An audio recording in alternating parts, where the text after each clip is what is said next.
ਇਕ ਓੰਕਾਰ ਸਤਨਾਮ ਕਰਤਾ ਪੁਰਖ ਨਿਰਭਉ ਨਿਰਵੈਰ ਅਕਾਲ ਮੂਰਤ ਅਜੂਨੀ ਸਹਿਬੰਗ ਗੁਰ ਪ੍ਰਸਾਦ। ਜਪ ਆਦਿ ਸਚ ਜੁਗਾਦ ਸਚ ਹੈ ਭੀ ਸਚ ਨਾਨਕ ਹੋਸੀ ਭੀ ਸਚ। ਡੰਡੌਤ ਬੰਧਨ ਅਨਕ ਬਾਰ ਸਰਬ ਕਲਾ ਸਮਰੱਥ। ਡੋਲਨ ਤੇ ਰਾਖੋ ਪ੍ਰਭੂ ਨਾਨਕ ਦੇ ਕਰ ਹੱਥ।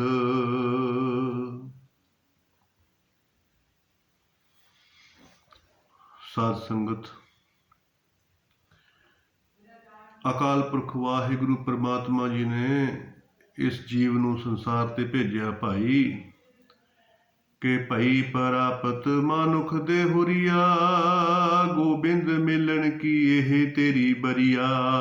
ਅਵਰ ਕਾਜ ਤੇਰੇ ਕਿਤੇ ਨਾ ਕਾਮ। ਮਿਲ ਸਾਧ ਸੰਗਤ ਭਜ ਕੇਵਲ ਨਾਮ। ਭਜੋ ਗੋਬਿੰਦ ਭੂਲ ਮਤ ਜਾਹੋ। ਮਾਨਸ ਜਨਮ ਕਾ ਇਹੀ ਲਾਹੋ।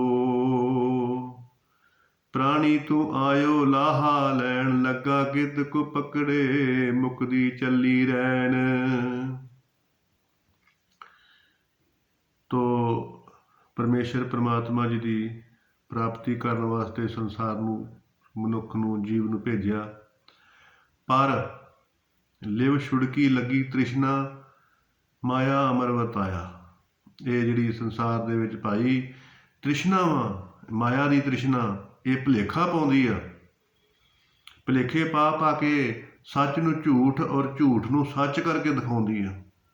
ਤੋ ਜੀਵ ਇਹਦੇ ਵਿੱਚ ਉਲਝ ਜਾਂਦਾ। ਕਿਸ ਤਰ੍ਹਾਂ ਉਲਝ ਜਾਂਦਾ ਕਿ ਇੱਕ ਕਿਸਾਨ ਸੀਗਾ ਤੇ ਕਿਸਾਨ ਨੇ ਇੱਕ ਖਰਗੋਸ਼ ਰੱਖਿਆ ਸੀਗਾ, ਇੱਕ ਕੁੱਤਾ ਰੱਖਿਆ ਸੀਗਾ। ਖੇਤਾਂ ਦੇ ਵਿੱਚ ਜਦੋਂ ਜਾਂਦਾ ਤੇ ਦੋਵੇਂ ਜਾਨਵਰ ਨਾਲ ਜਾਂਦੇ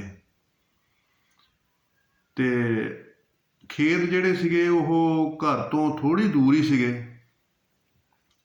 ਤੇ ਅੱਜ ਹਲ ਵਾਹੁਣ ਗਿਆ ਕਿਸਾਨ ਤੇ ਮਗਰ ਮਹਿਮਾਨ ਆ ਗਏ, ਰਿਸ਼ਤੇਦਾਰ ਆ ਗਏ ਤੇ ਘਰ ਵਾਲੀ ਜਿਹੜੀ ਸੀਗੀ ਉਹ ਖੇਤਾਂ ਦੇ ਵਿੱਚ ਕਿਸਾਨ ਦੇ ਕੋਲ ਗਈ ਤੇ ਜਾ ਕੇ ਕਹਿਣ ਲੱਗੀ ਕਿ ਜੀ ਰਿਸ਼ਤੇਦਾਰ ਆਏ ਆ, ਮਹਿਮਾਨ ਆਏ ਆ, ਤੁਸੀਂ ਘਰ ਨੂੰ ਆ ਜਾਓ। ਕਿਸਾਨ ਕਹਿੰਦਾ ਠੀਕ ਆ। ਤੇ ਕਿਸਾਨ ਘਰ ਨੂੰ ਆਇਆ। ਜਿਹੜਾ ਖਰਗੋਸ਼ ਸੀਗਾ ਉਹ ਤੇ ਕਿਸਾਨ ਦੇ ਨਾਲ ਹੌਲੀ ਹੌਲੀ ਸਿੱਧਾ ਘਰ ਆ ਗਿਆ। ਤੇ ਜਿਹੜਾ ਕੁੱਤਾ ਸੀਗਾ ਉਹ ਕਦੀ ਇੱਧਰ ਜਾਵੇ, ਕਦੀ ਉੱਧਰ ਜਾਵੇ, ਕਦੀ ਇੱਧਰ ਜਾਵੇ, ਕਦੀ ਉੱਧਰ ਜਾਵੇ। ਤੋ ਕੁੱਤਿਆਂ ਦਾ ਸੁਭਾਅ ਹੁੰਦਾ, ਜਿੱਧਰ ਟੁਕੜਾ ਮਿਲ ਗਿਆ ਉੱਧਰ ਹੀ ਚਲ ਗਿਆ। ਤੋ ਇਸ ਕਰਕੇ ਕੁੱਤਾ ਬਹੁਤ ਜ਼ਿਆਦਾ ਹੰਭ ਗਿਆ। ਤੇ ਜਦੋਂ ਘਰ ਆਇਆ ਤੇ ਮਹਿਮਾਨ ਨੇ ਦੇਖਿਆ। ਮਹਿਮਾਨ ਕਹਿਣ ਲੱਗਾ ਕਿ ਕਿਉਂ ਭਾਈ ਸਾਹਿਬ, ਖੇਤ ਦੂਰ ਸੀਗੇ? ਕਹਿੰਦੇ ਜੀ ਕਿਉਂ? ਕਹਿੰਦਾ ਕਿ ਆ ਕੁੱਤਾ ਬਹੁਤ ਭੌਂਕਣ ਦਿਆ ਵਾ, ਬਹੁਤ ਜ਼ਬਾਨ ਕੱਢਣ ਦਿਆ, ਥੱਕਿਆ ਪਿਆ ਵਾ, ਕੀ ਕਾਰਨ ਆ? ਤੇ ਫਿਰ ਉਹ ਕਿਸਾਨ ਕਹਿਣ ਲੱਗਾ ਕਿ ਦਰਅਸਲ ਗੱਲ ਇਸ ਤਰ੍ਹਾਂ ਵਾ ਕਿ ਜਿਹੜਾ ਸੀ ਨਾ ਖਰਗੋਸ਼, ਇਹ ਮੇਰੇ ਨਾਲ ਹੀ ਆ ਗਿਆ ਸਿੱਧਾ ਘਰ ਨੂੰ ਹੌਲੀ ਹੌਲੀ। ਤੇ ਜਿਹੜਾ ਕੁੱਤਾ ਸੀਗਾ ਉਹ ਇੱਧਰ ਉੱਧਰ ਭੱਜਣ ਲੱਗ ਪਿਆ। ਜਿੱਧਰੋਂ ਕੁੱਤਿਆਂ ਦੀ ਆਵਾਜ਼ ਆਵੇ ਉੱਧਰ ਹੀ ਕੁੱਤਾ ਭੱਜ ਜਾਂਦਾ। ਕੁੱਤਿਆਂ ਦਾ ਸੁਭਾਅ ਹੀ ਇੱਦਾਂ ਦਾ ਹੁੰਦਾ ਕਿ ਜਿੱਧਰ ਵੀ ਕਿਸੇ ਦੀ ਆਵਾਜ਼ ਆਈ ਉੱਧਰ ਹੀ ਭੱਜ ਜਾਣਾ। ਤੋ ਇਸ ਕਰਕੇ ਇਹ ਕੁੱਤਾ ਜਿਹੜਾ ਨਾ, ਇਹ ਆਵਾਗਮਨ ਭੱਜ ਭੱਜ ਕੇ ਹੀ ਥੱਕ ਕੇ ਜ਼ੁਬਾਨ ਕੱਢ ਕੇ ਤੇ ਹੁਣ ਇਹ ਦੁਖੀ ਹੋ ਗਿਆ। ਕਹਿੰਦਾ ਅੱਛਾ। ਇੰਨੀ ਗੱਲ ਨੂੰ ਸੰਤ ਆ ਗਏ ਤੇ ਸੰਤ ਕਹਿਣ ਲੱਗੇ ਭਾਈ ਕੀ ਗੱਲ ਹੋ ਗਈ? ਉਹ ਕਹਿਣ ਲੱਗੇ ਮਹਾਰਾਜ ਇਸ ਤਰ੍ਹਾਂ ਇਸ ਤਰ੍ਹਾਂ। ਤੋ ਸੰਤ ਕਹਿਣ ਲੱਗੇ ਭਾਈ ਇਹੋ ਹੀ ਹਾਲ ਸੰਸਾਰ ਦੇ ਵਿੱਚ ਮਨੁੱਖੀ ਜੀਵ ਦਾ। ਕਹਿੰਦੇ ਨਿਸ ਦਿਨ ਮਾਇਆ ਕਰਨੇ ਪ੍ਰਾਣੀ ਡੋਲਤ ਨੀਤ ਕੋਟਨ ਮੇ ਨਾਨਕ ਕੋ ਨਾਰਾਇਣ ਜਹ ਚੀਤ ਅਰਬ ਖਰਬ ਮਾਇਆ ਮਿਲੇ ਸੁਤੇ ਅਸਤ ਕੋ ਰਾਜ तुलसी हर के नाम बिन सबे नरक का साज करो बेनंती सुनो मेरे मीता संत टहल की बेला इहाँ खात चलो हर लाहा आगे बसन सुहेला। तो कहते ने सहस खटे लख कोठ धावे तृप्त न आवे माया पाछे पावे जाको आए सोई बिहाजो हर गुर ते मन्हे बसेरा जिस वखर को लैन तू आया राम नाम संतन कर पाया। तो कहते कि भाई कई वारी मनुख परमात्मा दे उत्ते भी शंका करदा डोल जांदा कहंदा परमात्मा नहीं हैगा उलझ जांदा ते उलझ के ना माया दे पिछे लग जांदा सोचण लग जाता दिमाग दे विच ज़्यादा ही चंचलता आ जाती है ज़्यादा ही सोच आ जाती है। तो जब कभी जमीन वाले देखदा ना किसान नूं ते कहंदा कि जे किते मेरी जमीन हुंदी ते मैं भी सुखी हो जाता। फिर सोचदा कि नहीं व्यापारियां नूं देखदा बड़े बड़े व्यापारी ने व्यापारियां नूं देखदा कि जे मैं व्यापारी हुंदा ते मैं भी देश दा रटन करदा ते मैं भी सुखी हो जाता। फिर कभी प्रॉपर्टी डीलरां नूं देखदा कि बड़ियां बड़ियां बिल्डिंगां बनाउंदे आ पैसा कमाउंदे आ बड़ियां कारां दे विच फिरदे आ कहंदा मैं भी किते प्रॉपर्टी डीलर हुंदा ते मैं भी सुखी हो जाता। फिर कभी सरकारी नौकरी नूं देखदा कि जे सरकारी नौकरी मिल जाती ते मैं सुखी हो जाता। तो कभी ये मनुख जिहड़ा ਇਹ ਕਲਾਕਾਰ ਬਣਨ ਨੂੰ ਸੋਚਦਾ ਕਿ ਜੇ ਕਿਤੇ ਮੈਂ ਵੀ ਕਮੇਡੀਅਨ ਹੁੰਦਾ ਤੇ ਫਿਲਮਾਂ ਬਣਾਉਂਦਾ ਤੇ ਸੁਖੀ ਹੋ ਜਾਂਦਾ।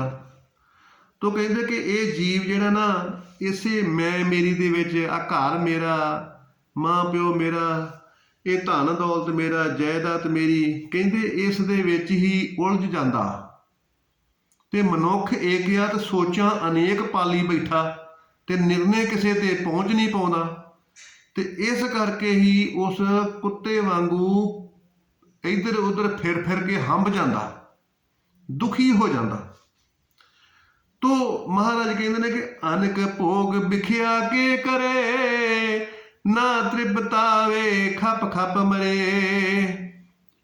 ਮਾਇਆ ਦੇ ਭੋਗਾਂ ਕਰਕੇ ਕੋਈ ਵੀ ਰੱਜਿਆ ਨਹੀਂ ਸੁਖੀ ਨਹੀਂ ਹੋਇਆ ਖੱਪ ਖੱਪ ਕੇ ਅਖੀਰ ਦੇ ਵਿੱਚ ਸੰਸਾਰ ਤੋਂ ਪਛਤਾਤਾਪ ਹੀ ਮਨ ਦੇ ਵਿੱਚ ਆ ਜਾਂਦਾ ਕਿ ਭਾਈ ਤ੍ਰਿਪਤੀ ਨਹੀਂ ਹੋਈ ਅਨੇਕਾਂ ਪ੍ਰਕਾਰ ਦੇ ਭੋਜਨ ਖਾਧੇ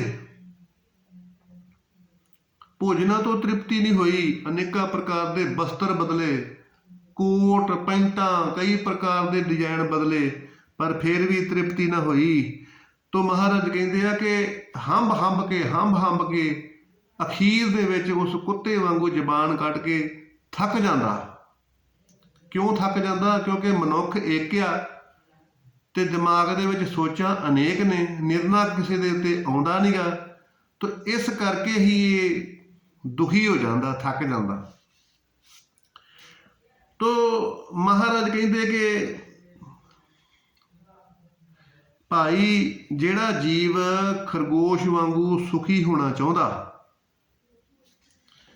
तो वो कहते कि भगतां की चाल निराली भगतां केरी बिख मार्ग चलना लब लोभ अहंकार तज तृष्णा बहुता नाही बोलना।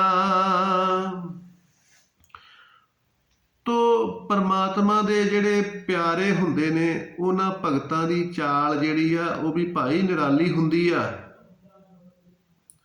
संसार नालों वखरी हुंदी आ। वो लभ नहीं करदे लोभ नहीं करदे सहज दे विच भाई जीवन बतीत करदे आ उन्हां नूं किसी चीज़ दा हंकार नहीं हुंदा। ਉਹ ਤ੍ਰਿਸ਼ਨਾ ਜਿਹੜੀ ਆ ਉਹਦਾ ਵੀ ਤਿਆਗ ਕਰ ਦਿੰਦੇ ਆ ਤੇ ਘੱਟ ਬੋਲਦੇ ਆ। ਗੁਰਮੁਖ ਥੋੜਾ ਖਾਵੇ ਥੋੜਾ ਹੀ ਸੋਵੇ। ਤੋ ਕਹਿੰਦੇ ਕਿ ਉਹ ਭਗਤਾਂ ਦੀ ਚਾਲ ਜਿਹੜੀ ਹੁੰਦੀ ਆ ਉਹ ਉਹਨਾਂ ਦੀ ਨਿਰਾਲੀ ਹੁੰਦੀ ਆ। ਤੋ ਸਾਧ ਸੰਗਤ ਸਤਿਗੁਰੂ ਕੀ ਸੇਵਾ ਸਫਲ ਹੈ ਜੇ ਕੋ ਕਰੇ ਚਿਤ ਲਾਏ। ਉਹ ਸਤਿਗੁਰੂ ਦੀ ਸੇਵਾ ਕਰਦੇ ਆ, ਸੰਗ ਕਰਦੇ ਆ, ਸੰਜਮ ਦੇ ਨਾਲ ਜੀਵਨ ਬਤੀਤ ਕਰਦੇ ਆ, ਸੇਵਾ ਕਰਦੇ ਆ, ਸਿਮਰਨ ਕਰਦੇ ਆ, ਪਰਉਪਕਾਰ ਕਰਦੇ ਆ, ਦਇਆ ਕਰਦੇ ਆ ਔਰ ਪਰਮਾਤਮਾ ਦਾ ਨਾਮ ਜਪਦੇ ਆ ਤੇ ਸਤ ਚਿਤ ਆਨੰਦ ਸਰੂਪ ਜਿਹੜਾ ਪਰਮਾਤਮਾ ਵਾ ਉਸ ਪਰਮਾਤਮਾ ਦੀ ਪ੍ਰਾਪਤੀ ਕਰ ਲੈਂਦੇ ਕਿਉਂਕਿ ਉਹਨਾਂ ਨੂੰ ਵਿਸ਼ਵਾਸ ਹੋ ਜਾਂਦਾ।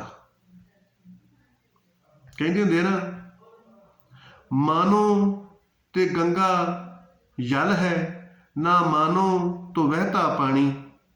ਜੇ ਮੰਨੋ ਤੇ ਗੰਗਾ ਜਲ ਆ, ਜੇ ਨਾ ਮੰਨੋ ਤੇ ਵਹਿਦਾ ਪਾਣੀ। ਇੱਦਾਂ ਹੀ ਉਹ ਵਿਸ਼ਵਾਸ ਕਰ ਲੈਂਦਾ ਕਿ ਇਹ ਜਿਹੜਾ ਸਰੋਵਰ ਦਾ ਜਲ ਵਾ ਉਹ ਅੰਮ੍ਰਿਤ ਆ।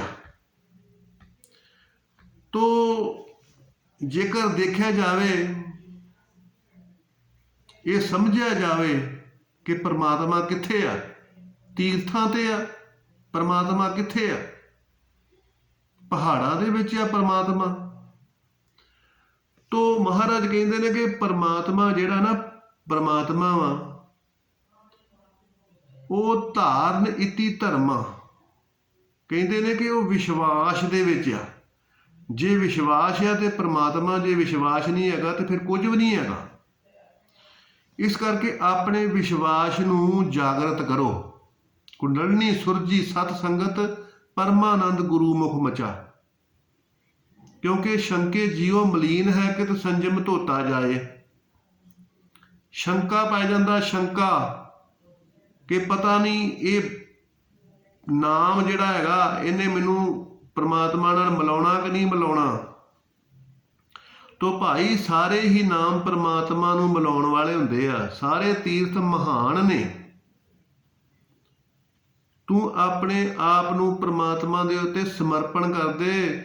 ਆਪਣੀ ਅੰਦਰ ਦੀ ਜਿਹੜੀ ਤੇਰੀ ਕੁੰਡਲਨੀ ਜਿਹੜੀ ਵਲ ਪਾ ਕੇ ਬੈਠੀ ਹੋਈ ਨਾ, ਉਹਨੂੰ ਜਾਗਰਤ ਕਰ। ਸਰਗੁਣ ਗੁਰੂ ਮਹਾਰਾਜ ਦੀ ਲੀਲਾ ਨੂੰ ਆਪਣੇ ਚਿੰਤਨ ਦੇ ਵਿੱਚ ਲੈ ਕੇ ਆਇਆ ਕਰ। ਜੇਕਰ ਗੁਰੂ ਮਹਾਰਾਜ ਦੀ ਲੀਲਾ ਨੂੰ ਆਪਣੇ ਭਾਵ ਦੇ ਵਿੱਚ ਲੈ ਕੇ ਆਵੇਂਗਾ ਤੇ ਫੇਰ ਭਾਈ ਪਰਮਾਤਮਾ ਦੀ ਪ੍ਰਾਪਤੀ ਹੋ ਜਾਵੇਗੀ। ਕਿਉਂਕਿ 3 ਯੋਗ ਹੁੰਦੇ ਆ, ਭਗਤੀ ਯੋਗ, ਕਰਮ ਯੋਗ ਤੇ ਗਿਆਨ ਯੋਗ। ਇਹਨਾਂ ਦੀ ਸਹੀ ਜਿਹੜੀ ਵਰਤੋਂ ਕਰਨੀ ਆ ਜਾਵੇ ਤੇ ਪ੍ਰਮਾਤਮਾ ਦੀ ਪ੍ਰਾਪਤੀ ਹੋ ਜਾਂਦੀ ਹੈ। ਹੱਥਾਂ ਦੇ ਨਾਲ, ਸਰੀਰ ਦੇ ਨਾਲ ਕਰਮ ਯੋਗ ਸਿੱਧ ਕੀਤਾ ਜਾਂਦਾ ਤੇ ਹਿਰਦੇ ਦੇ ਨਾਲ ਭਗਤੀ ਸਿੱਧ ਕੀਤੀ ਜਾਂਦੀ ਆ। ਕਿਉਂਕਿ ਪਿਆਰ ਜਿਹੜਾ ਨਾ ਉਹ ਹਿਰਦੇ ਤੋਂ ਹੁੰਦਾ। ਪਿਆਰ ਦੇ ਵਿੱਚ ਕੋਈ ਸ਼ੰਕਾ ਨਹੀਂ ਹੁੰਦਾ। ਇਸ ਕਰਕੇ ਪਿਆਰ ਹਿਰਦੇ ਤੋਂ ਹੁੰਦਾ। ਤੋ ਜਿਹੜੀ ਭਗਤੀ ਹੁੰਦੀ ਉਹ ਵੀ ਹਿਰਦੇ ਤੋਂ ਹੁੰਦੀ ਆ। ਤੇ ਜਿਹੜਾ ਗਿਆਨ ਯੋਗ ਹੁੰਦਾ ਉਹ ਮਤੀ ਤੋਂ ਹੁੰਦਾ ਕਿ ਸੰਸਾਰ ਕੀ ਆ, ਮੈਂ ਕੌਣ ਆ, ਕਿੱਥੋਂ ਆਇਆ, ਕਿੱਥੇ ਜਾਣਾ, ਕੀ ਕਰਨ ਵਾਸਤੇ ਆਇਆ ਸੀ, ਕੀ ਕੀਤਾ ਤੇ ਕੀ ਕਰਨਾ ਵਾ। ਜਿਹੜਾ ਇਹ ਸੋਚਣਾ ਮਤੀ ਦੇ ਨਾਲ, ਇਹ ਭਾਈ ਗਿਆਨ ਯੋਗ ਹੁੰਦਾ। ਤੇ ਜਿਹੜਾ ਹਿਰਦੇ ਦੇ ਨਾਲ ਆਪਣੇ ਇਸ਼ਟ ਦੇਵ ਦੀ ਲੀਲਾ ਨੂੰ ਯਾਦ ਕਰਨਾ, ਬਹੁਤ ਜਨਮ ਵਿਛੜੇ ਥੇ ਮਾਧੋਏ ਜਨਮ ਤੁਮਾਰੇ ਲੇਖੇ, ਕਉ ਰਵਿਦਾਸ ਆਸ ਲਗ ਜੀਵਾਂ ਚਿਰ ਭਇਓ ਦਰਸ਼ਨ ਦੇਖੇ। ਸਰਗੁਣ ਦੀ, ਆਪਣੇ ਗੁਰੂ ਦੀ, ਆਪਣੇ ਇਸ਼ਟ ਦੇਵ ਦੇ ਦਰਸ਼ਨਾਂ ਦੀ ਅੰਦਰ ਇੱਛਾ ਪ੍ਰਗਟ ਹੋ ਜਾਵੇ। ਉਹਨਾਂ ਨੇ ਕਿੱਦਾਂ ਸੱਚਾ ਸੌਦਾ ਕੀਤਾ, ਕਿਵੇਂ ਉਹਨਾਂ ਨੇ, ਗੁਰੂ ਮਹਾਰਾਜ ਨੇ 13 ਤੋਲਿਆ। ਤੋ ਇਹ ਸਾਰੀ ਜਿਹੜੀ ਲੀਲਾ ਵਾ ਉਹ ਹਿਰਦੇ ਦੇ ਵਿੱਚ ਪ੍ਰਗਟ ਹੋ ਜਾਵੇ ਤੇ ਇਹਨੂੰ ਕਹਿੰਦੇ ਨੇ ਭਗਤੀ ਯੋਗ। ਤੇ ਹੱਥਾਂ ਦੇ ਨਾਲ ਜੇਕਰ ਸੰਸਾਰ ਦਾ ਕੰਮ ਕਰਦਾ ਤੇ ਉਹਦੇ ਵਿੱਚ ਵੀ ਪਵਿੱਤਰਤਾ ਹੋਵੇ। ਇਹਨਾਂ ਹੱਥਾਂ ਦੇ ਨਾਲ ਕੋਈ ਮਿਲਾਵਟ ਨਹੀਂ ਕਰਨੀ, ਇਹਨਾਂ ਹੱਥਾਂ ਦੇ ਨਾਲ ਕਿਸੇ ਨੂੰ ਨਸ਼ਾ ਨਹੀਂ ਖਵਾਉਣਾ, ਇਹਨਾਂ ਹੱਥਾਂ ਦੇ ਨਾਲ ਕਿਸੇ ਦਾ ਘੱਟ ਨਹੀਂ ਤੋਲਣਾ, ਇਹਨਾਂ ਹੱਥਾਂ ਦੇ ਨਾਲ ਕੋਈ ਧੋਖਾ ਨਹੀਂ ਕਰਨਾ, ਇਹਨਾਂ ਹੱਥਾਂ ਦੇ ਨਾਲ ਚੋਰੀ ਨਹੀਂ ਕਰਨੀ, ਇਹਨਾਂ ਹੱਥਾਂ ਦੇ ਨਾਲ ਠੱਗੀ ਨਹੀਂ ਕਰਨੀ, ਇਹਨਾਂ ਹੱਥਾਂ ਦੇ ਨਾਲ ਰਿਸ਼ਵਤ ਨਹੀਂ ਲੈਣੀ। ਤੋ ਬਿਨ ਸੇਵਾ ਹੱਥ ਪੈਰ ਧਰਿਗ। ਕਹਿੰਦੇ ਨੇ ਕਿ ਇਹ ਜਿਹੜੇ ਹੱਥ ਨੇ ਨਾ, ਸਰੀਰ ਆ, ਇਹਨਾਂ ਤੋਂ ਕਰਮ ਸ਼ੁੱਧ ਕਰਨਾ। ਤੋ ਇਹਦੇ ਨਾਲ ਕਰਮ ਯੋਗ ਜਿਹੜਾ ਉਹ ਸਿੱਧ ਹੁੰਦਾ। ਤੋ ਮਹਾਰਾਜ ਕਹਿੰਦੇ ਨੇ ਜਦੋਂ ਤਿੰਨੇ ਯੋਗ ਸਿੱਧ ਹੋ ਜਾਂਦੇ ਆ ਤੇ ਉਦੋਂ ਫਿਰ ਕੀ ਬਣਦਾ ਵਾ? ਉਦੋਂ ਫਿਰ ਬਣਦਾ ਵਾ ਮਹਾਯੋਗ। ਤੇ ਮਹਾਯੋਗ ਜਿਹੜਾ ਉਹ ਪਰਮਾਤਮਾ ਦੀ ਪ੍ਰਾਪਤੀ ਹੁੰਦੀ ਆ। ਤੋ ਇਸ ਕਰਕੇ ਉਹ ਜਿਹੜੇ ਪਰਮਾਤਮਾ ਦੇ ਪਿਆਰੇ ਆ, ਉਹ ਜਿਸ ਕੀ ਬਸਤ ਤਿਸ ਆਗੇ ਰਾਖੇ, ਪ੍ਰਭ ਕੀ ਆਗਿਆ ਮਾਨੇ ਮਾਥੇ, ਉਸ ਤੇ ਚੌਗਨ ਕਰੇ ਨਿਹਾਲ, ਨਾਨਕ ਸਾਹਿਬ ਸਦਾ ਦਿਆਲ। ਉਹ ਪਰਮਾਤਮਾ ਦੇ ਉੱਤੇ ਕਰ ਦਿੰਦੇ ਨੇ ਕਿ ਇਹ ਭਾਈ ਜਿਸ ਦਾ ਹੈਗਾ ਇਹ ਉਸੇ ਦਾ ਹੀ ਆ, ਮੇਰਾ ਹਿੱਸਾ ਨਹੀਂ। ਦੂਸਰੇ ਨੂੰ ਚਾਂਸ ਦਿੰਦੇ ਨੇ, ਦੂਸਰੇ ਨੂੰ ਭਾਈ ਮੌਕਾ ਦਿੰਦੇ ਨੇ, ਅੱਗੇ ਆਉਣ ਦਾ ਦੂਸਰੇ ਵਾਸਤੇ ਰਸਤਾ ਖੋਲ੍ਹਦੇ ਨੇ, ਗਿਆਨ ਦਿੰਦੇ ਨੇ, ਸੇਵਾ ਦਿੰਦੇ ਨੇ, ਭੁੱਖੇ ਨੂੰ ਪ੍ਰਸ਼ਾਦਾ ਦਿੰਦੇ ਨੇ, ਪਿਆਸੇ ਨੂੰ ਪਾਣੀ ਦਿੰਦੇ ਨੇ, ਭਟਕੇ ਨੂੰ ਸਲਾਹ ਦਿੰਦੇ ਨੇ, ਗਿਆਨ ਦਿੰਦੇ ਨੇ। ਤੇ ਉਹ ਸਹਿਜ ਭਾਵ ਦੇ ਨਾਲ ਹੀ ਖਰਗੋਸ਼ ਵਾਂਗੂ, ਜਿਸ ਤਰ੍ਹਾਂ ਖਰਗੋਸ਼ ਕਿਸਾਨ ਦੇ ਨਾਲ ਆ ਗਿਆ ਨਾ ਸਹਿਜ ਨਾਲ ਹੀ, ਇਸੇ ਤਰ੍ਹਾਂ ਉਹ ਵੀ ਭਾਈ ਜੀਵ ਜਿਹੜੇ ਨੇ ਉਹ ਸਹਿਜ ਭਾਵ ਦੇ ਨਾਲ ਹੀ ਪਰਮਾਤਮਾ ਦੇ ਸਰੂਪ ਦੇ ਵਿੱਚ ਲੀਨ ਹੋ ਜਾਣਗੇ। ਉਹਨਾਂ ਨੂੰ ਪਰਮਾਤਮਾ ਦੀ ਪ੍ਰਾਪਤੀ ਸਹਿਜ ਨਾਲ ਹੀ ਹੋ ਜਾਵੇਗੀ ਤੇ ਉਹਨਾਂ ਨੂੰ ਸਤ ਚਿਤ ਆਨੰਦ ਸਰੂਪ ਦੀ ਪਰਮਾਤਮਾ ਦੀ ਪ੍ਰਾਪਤੀ ਹੋ ਜਾਵੇਗੀ। ਤੋ ਜੀਵਨ ਸਫਲ ਹੋ ਜਾਵੇਗਾ। ਤੋ ਲੋਕ ਸੁਖੀਏ ਪਰਲੋਕ ਸੁਹੇਲੇ, ਨਾਨਕ ਹਰ ਪ੍ਰਭ ਆਪੇ ਮੇਲੇ। ਨਾਨਕ ਨਾਮ ਚੜ੍ਹਦੀ ਕਲਾ, ਤੇਰੇ ਭਾਣੇ ਸਰਬੱਤ ਦਾ ਭਲਾ।